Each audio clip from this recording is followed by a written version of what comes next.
It really isn't that thick, but there was enough ice on Babsmill Lake to draw children out onto it. 4 were rescued, but they spent the day here checking to see if there were others.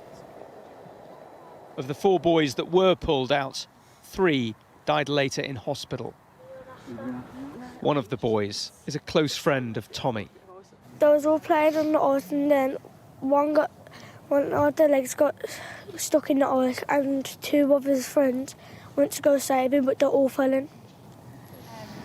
Katie was at the lake just before it happened on Sunday afternoon. They were just down where the entrance to the water is, on the side here, just playing. That's all I saw. Christmas is about children, that's why we do it. And to know that there's going to be children not there, it's just because of Babsmill Lake, it's weird. It's a weird feeling. Yesterday's incident is a stark reminder to us all of the dangers of open water, especially during the winter months. Another boy, aged 6, is still in a critical condition in hospital. One of my officers was trying to punch through the ice to actually rescue the children themselves. Can you just give us some information regarding the ongoing work here at the lake and whether or not there are further people unaccounted for? We have to be 100% certain that there is no one else possibly in the water at this time. It's important to stress, though, that we've had no contact from anybody suggesting that there's anybody else missing.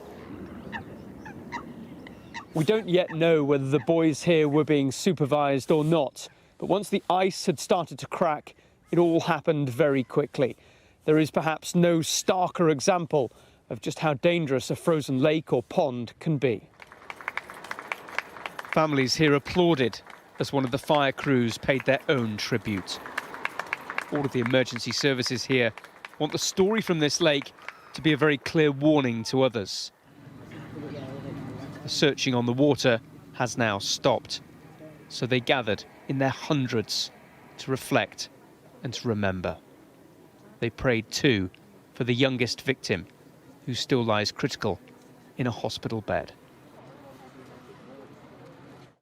Well, Tom is at the scene for us this evening. Families grieving Tom, a community in mourning, a desperate tragedy for everyone there. Yes, it was a very quiet, very moving vigil here at the side of the lake this evening.